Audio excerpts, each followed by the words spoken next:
की यह 5 बातें गौर से समझ लेना, कभी मुसीबत में नहीं फंसोगे। दोस्तों, किसी जंगल में एक सियार रहता था। वह 2 दिनों से भूखा था। उसे उस जंगल में खाने के लिए कुछ नहीं मिल रहा था। फिर अगले दिन वह भोजन की तलाश में इधर उधर घूम रहा था। तभी उसकी दृष्टि एक मरे हुए भैंसे पर पड़ी।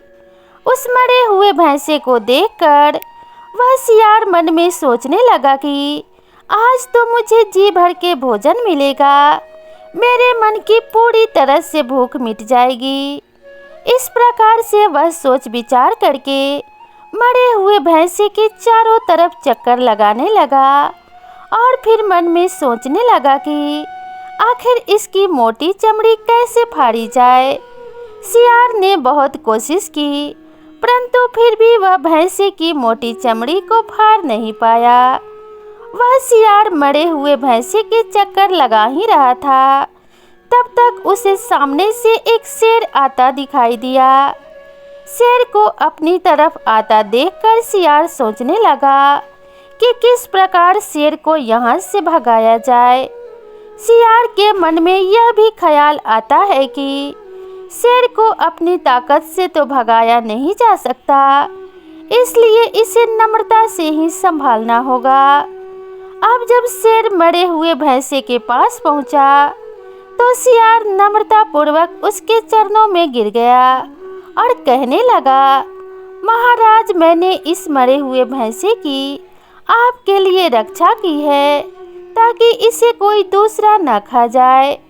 शेर ने खुश होकर के कहा, बहुत अच्छा, मुझे तुमसे यही आशा थी, परंतु मैं किसी दूसरे के द्वारा मारे गए जीव को नहीं खाता, इसलिए मैं इस भैंसे को तुम्हें दान कर रहा हूँ। तुम ही इस मरे हुए भैंसे को खा लो। इस प्रकार से इतना कहकर शेर वहाँ से चला गया और सियार की जान बच गई। अब शेर वहाँ से निकला ही था, तब तक एक दूसरी मुसीबत खड़ी हो गई। शेर के जाने के बाद वहाँ पर एक बाघ आ जाता है। सियार मन में सोचता है कि अभी थोड़ी देर पहले तो शेर से हाथ जोड़कर जान बचाई थी, अब मैं इस बाघ को यहाँ से कैसे भगाऊं? यह बाघ तो मुझे मार देगा। सियार ने सोचा कि बाघ के साथ मैं वेद नीति का प्रयोग करूंगा। फिर सियार सीना फुलाकर अपने कंधे चौड़े करके उस बाघ के सामने आया और कहने लगा, अरे बाघ भाई, तुमने यहाँ पर आकर के बहुत बड़ी गलती कर दी। मेरे मालिक शेर ने इस भैंसे की रक्षा करने के लिए यहाँ पर बिठाया है। पिछली बार जब उन्होंने शिकार किया तब एक बाघ ने उनके शिकार को जूठा कर दिया था, जिससे मेरे मालिक शेर ने उस बाघ को इस जंगल से खत्म करने का प्रण लिया है। अगर उनको पता चल गया कि कोई बाघ यहाँ पर आया है तो वह तुम्हें छोड़ेंगे नहीं और तुम्हें मार देंगे।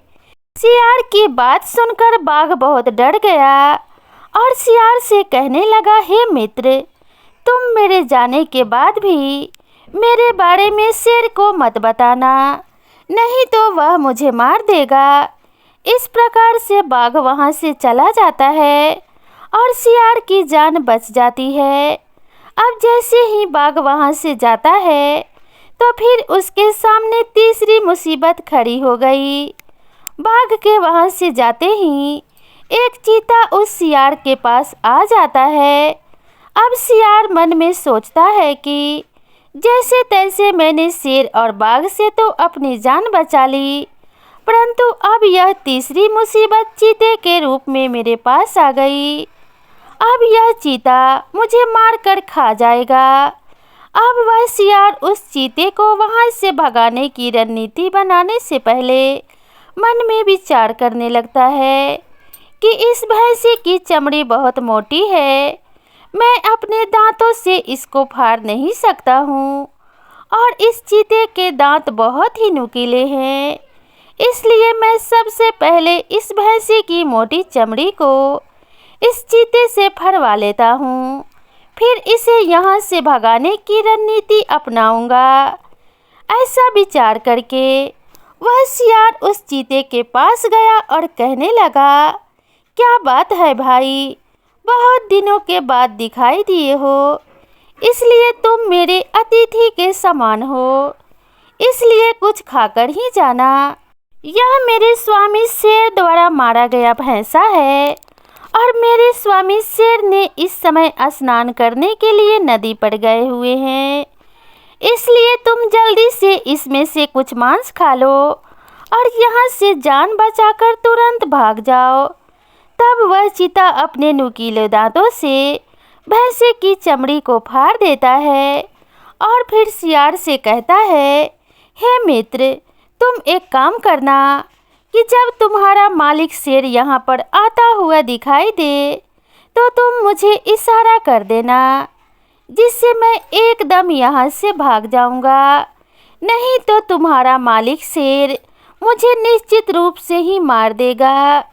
इस प्रकार चीता अपने नुकीले दांतों से उस भैंसे की चमड़ी को फाड़ देता है और कुछ ही मांस खा पाता है कि सियार जोर जोर से आवाज़ लगाता है, चीते भाई, मेरा स्वामी शेर आ रहा है, तुम जल्दी से भाग जाओ वरना तुम्हें मार डालेगा।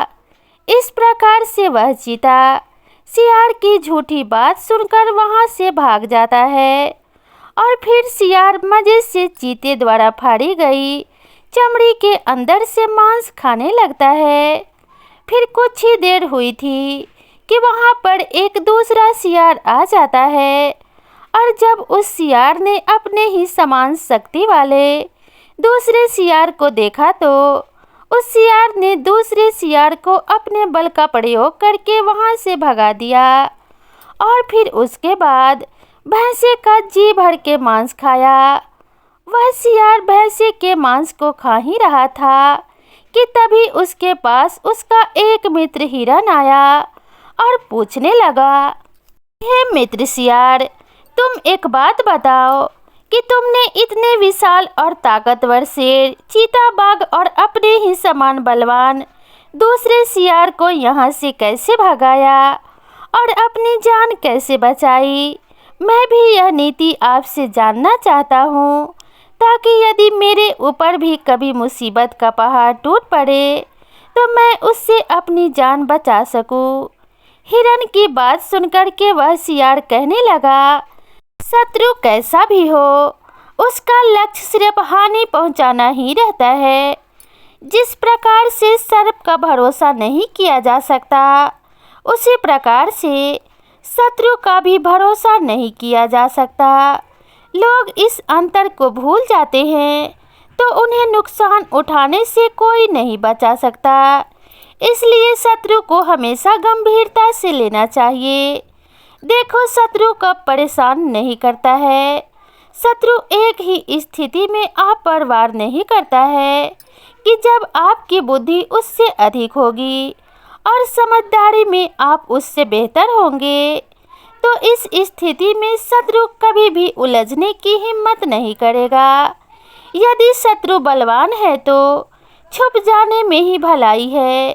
देखो, शत्रु जब अधिक शक्तिशाली हो तो छुप जाना चाहिए, छिपकर स्वयं की शक्तियों में वृद्धि करनी चाहिए और उचित अवसर की तलाश करनी चाहिए। कमजोर स्थिति में कभी भी शत्रु को पराजित नहीं किया जा सकता। इसलिए हमेशा बुद्धि का सदुपयोग करके ही शत्रु से जान बचाई जा सकती है। देखो, यदि एक बार किसी के साथ में शत्रुता हो जाए तो उससे हमेशा सावधान रहना चाहिए। शत्रु यदि किसी कारण से मित्र भी बन जाए तो सावधानी और सतर्कता का त्याग कभी नहीं करना चाहिए। यदि आप भूल कर बैठेंगे तो निश्चित ही आप पर आपका शत्रु वार करेगा और आपको मार देगा। शत्रु सदैव आपकी कमजोरी का लाभ उठाने का प्रयास करता है। जब कभी भी आप कमजोर नजर आएंगे तो शत्रु सक्रिय हो जाएगा। कमजोरी गलत आदतों की वजह से ही आती है। इसलिए गलत आदतें और गलत संगत का जितना जल्दी हो सके त्याग कर देना चाहिए। गलत आदतों के कारण धन की देवी लक्ष्मी भी साथ छोड़ देती हैं। वह सियार अपने मित्र हिरन से कहने लगा, अब मैं तुम्हें अंत में 4 बातें ऐसे बताने जा रहा हूँ जो हमेशा मुसीबत में काम आती हैं। देखो, बलवान शत्रु को हमेशा भी नम्रता से मात देना चाहिए और बहादुर शत्रु को हमेशा भेद नीति से मात देनी चाहिए। और यदि हमारा शत्रु नीच है तो ले देकर अपनी जान बचा लेनी चाहिए। और यदि हमारा शत्रु हमारे समान शक्ति वाला है तो उसे पराक्रम से वश में करना चाहिए, जैसे मैंने किया। देखो, जब मेरे सामने सबसे पहले बलवान शत्रु शेर आया तो मैंने नम्रता से काम लिया, और जब दूसरे नंबर पर बहादुर शत्रु बाघ आया तो मैंने भेद नीति से काम लिया, और जब तीसरे नंबर पर चीता नीच शत्रु आया तो मैंने ले देकर काम किया, और उससे बदले में मैंने थोड़ा सा मांस खिला दिया।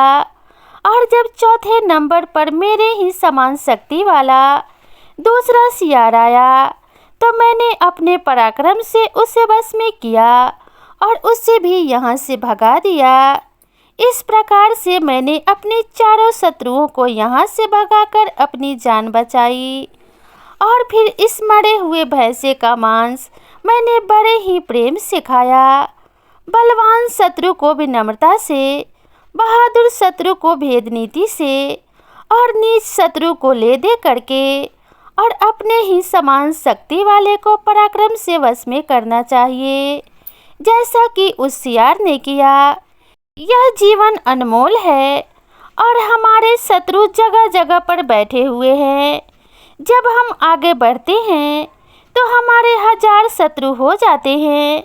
इस दुनिया में कोई नहीं चाहता कि हम आगे बढ़े। हर कोई यही चाहता है कि यह हमारे पीछे चले। जीवन के अनेक मोड़ों पर आपको अनेक परेशानियों का सामना करना पड़ सकता है, तो अपने बुद्धि का सदुपयोग करें और अपने जीवन को खुशहाली से जिए। तो दोस्तों, वीडियो आपको कैसी लगी और इस कहानी से आपको क्या सीख मिली, कृपया कमेंट करके ज़रूर बताएं। और वीडियो अगर पसंद आई हो तो इसे अपने सभी परिवार और मित्रों के साथ ज़रूर शेयर करें। और इसी तरह की नई नई कहानियों के लिए मेरे चैनल को सब्सक्राइब करना बिल्कुल ना भूलें। तो मिलते हैं इसी तरह की नई कहानी के साथ। तब तक खुश रहिए, स्वस्थ रहिए, अपना और अपनों का ध्यान रखिए। नमस्कार।